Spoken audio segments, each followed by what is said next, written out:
Assalamualaikum. Hai murid-murid tahun 3. Apa kabar murid-murid tahun 3 pada hari ini? Cikgu harapkan semua murid berada dalam keadaan sehat dan baik. Dan cikgu harapkan semua murid masih lagi bersemangat untuk meneruskan sesi PDPR kita pada minggu ini. Meskipun kita masih belum dapat hadir ke sekolah, namun cikgu harapkan kesemua murid tahun 3 dapat mengikuti sesi pengajaran dan pembelajaran di rumah dengan baik dan dapat diikuti dengan sepenuhnya.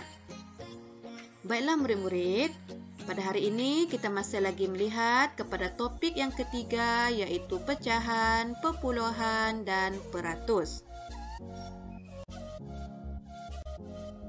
Baiklah murid-murid, kita akan melihat kepada perpuluhan.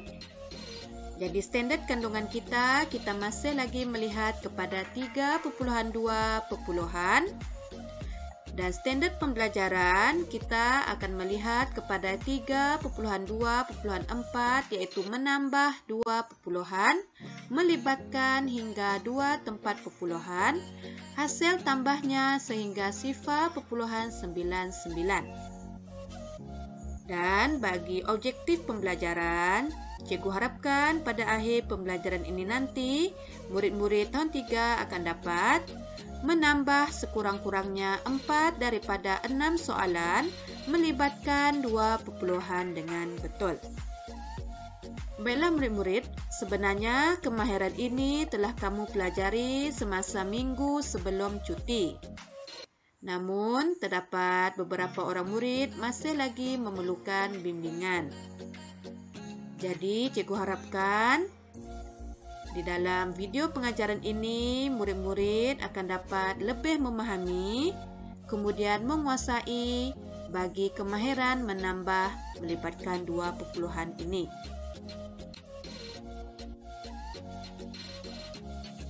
Contoh yang pertama,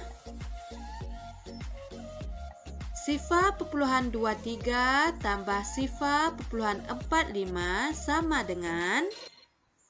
Baiklah murid-murid, sebelum kita menyelesaikan soalan ini, kita kena melihat bilangan perpuluhan terlebih dahulu. Bilangan tempat perpuluhan yang terdapat pada setiap nombor. Jadi bagi sifar perpuluhan 23, bilangan perpuluhannya adalah 2 tempat perpuluhan. 2 tempat perpuluhan ini maksudnya terdapat 2 nombor di belakang titik perpuluhan. Terdapat 2 nombor iaitu 2, 3. Jadi kita akan sebut sebagai 2 tempat perpuluhan. Manakala sifar perpuluhan 45 juga terdapat 2 tempat perpuluhan kerana terdapat 2 nombor selepas titik perpuluhan iaitu 4, 5. Jadi ini 2 tempat perpuluhan dan ini pun 2 tempat perpuluhan. Maka bilangan perpuluhannya, bilangan tempat perpuluhannya adalah sama. Jadi kita boleh terus tambah sifar perpuluhan 23 tambah sifar perpuluhan 45 sama dengan. Jadi cikgu nak tekankan di sini, pastikan titik perpuluhan disusun sama baris, kemudian setiap nombor disusun mengikut rumah dengan betul. Kemudian kita selesaikan.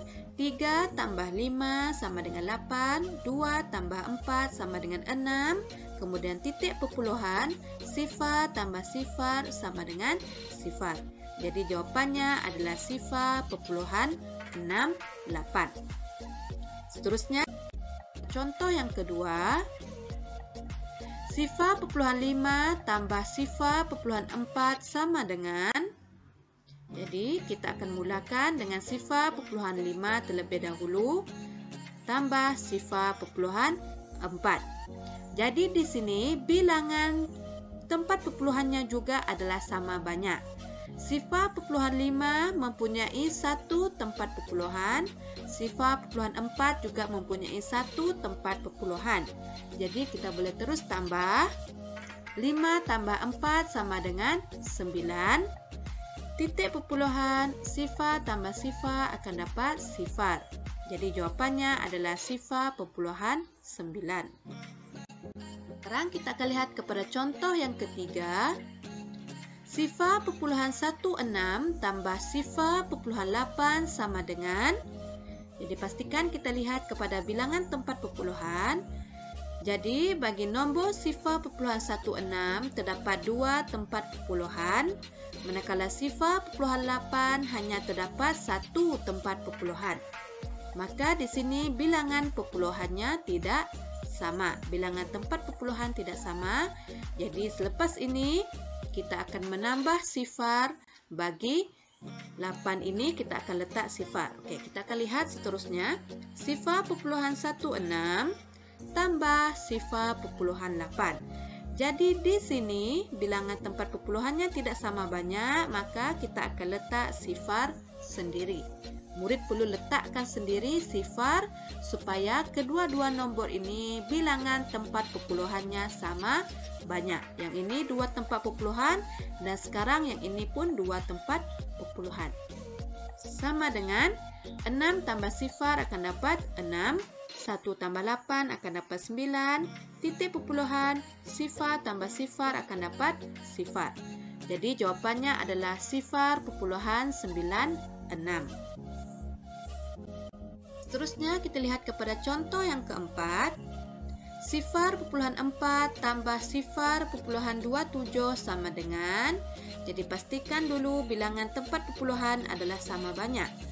Kita lihat di sini sifar pepuluhan 4 hanya terdapat 1 tempat pepuluhan, manakala sifar pepuluhan 27 terdapat 2 tempat pepuluhan.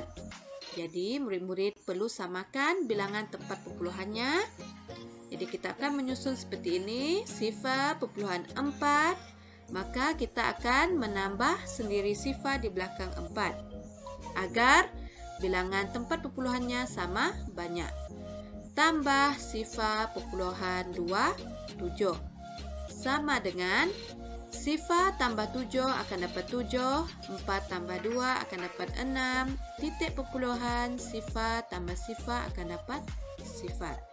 Jadi pastikan murid-murid menambah bermula daripada nombor sebelah kanan terlebih dahulu, kemudian barulah diikuti nombor di hadapan dan seterusnya. Dan jangan menambah daripada nombor di hadapan terlebih dahulu. Ingat, kita akan menambah seperti nombor bulat biasa. Kita akan bermula dari tempat pepuluhan yang paling belakang terlebih dahulu. Jadi jawapan bagi contoh yang keempat ini adalah sifar pepuluhan 67. Bagi contoh yang kelima, sifar pepuluhan 57 tambah sifar pepuluhan 38 sama dengan. Jadi bagi nombor sifar pepuluhan 57 terdapat 2 tempat pepuluhan. Sifar pepuluhan 38 juga terdapat 2 tempat pepuluhan. Jadi kedua-dua nombor ini mempunyai tempat pepuluhan yang sama banyak. Maka kita boleh terus tambah seperti ini. Terus susun sifar pepuluhan 57 tambah sifar pepuluhan 38 sama dengan. Jadi 7 tambah 8 kita akan mendapat. Ya, betul. Kita akan mendapat 15. Maka di sini akan berlaku pengumpulan semula. Pastikan murid-murid mengumpul semula nombor dengan betul seperti ini. Jangan tersalah susun. 5 mesti berada di rumah per 100 di sini. Kemudian 1 mesti berada di nombor di rumah per 10. Jangan terbalik. Jangan 5 dekat sini, 1 di sini. Maka akan jadi 51. Sedangkan 7 tambah 8 bersamaan dengan 15. Jadi 15. Sekarang kita akan tambah 1 tambah 5. Jangan lupa pengumpulan semula 1. Jadi mesti ditambah juga. 1 tambah 5 sama dengan 6. 6 tambah 3 sama dengan 9. Titik pepuluhan, kemudian sifar. Jadi jawapannya adalah sifar pepuluhan 95. Kita lihat kepada contoh yang keenam. Sifar pepuluhan 5 tambah sifar pepuluhan 79 sama dengan. Jadi di sini sifar pepuluhan 5 terdapat satu tempat pepuluhan sahaja, manakala sifar pepuluhan 79 terdapat 2 tempat pepuluhan. Jadi nanti murid-murid perlu menambah sifar bagi sifar pepuluhan 5. Jadi kita akan susun sifar pepuluhan 5 sifar tambah sifar pepuluhan 79 sama dengan sifar tambah 9 akan dapat, ya betul, 9. 5 tambah 7 akan dapat, ya betul, 12. Jadi akan berlaku pengumpulan semula 12. Seterusnya titik pepuluhan dan kita akan tambah 1 tambah sifar terlebih dahulu. 1 tambah sifar akan dapat 1. Kemudian 1 tambah dengan sifar lagi akan dapat 1 semula. Jadi jawapannya adalah 1,29. Baiklah murid-murid, sekarang adalah masa untuk mencuba. Cikgu harapkan murid-murid yang masih belum menguasai akan dapat menjawab sekurang-kurangnya 4 daripada 6 soalan ini dengan betul. Manakala bagi murid-murid yang sudah menguasai, jadikan latihan ini sebagai latihan pengukuhan untuk kamu. Cikgu harapkan murid-murid dapat menjawab dengan betul. Jadi, kita akan berjumpa pada sesi pembelajaran yang seterusnya dan selamat menjawab.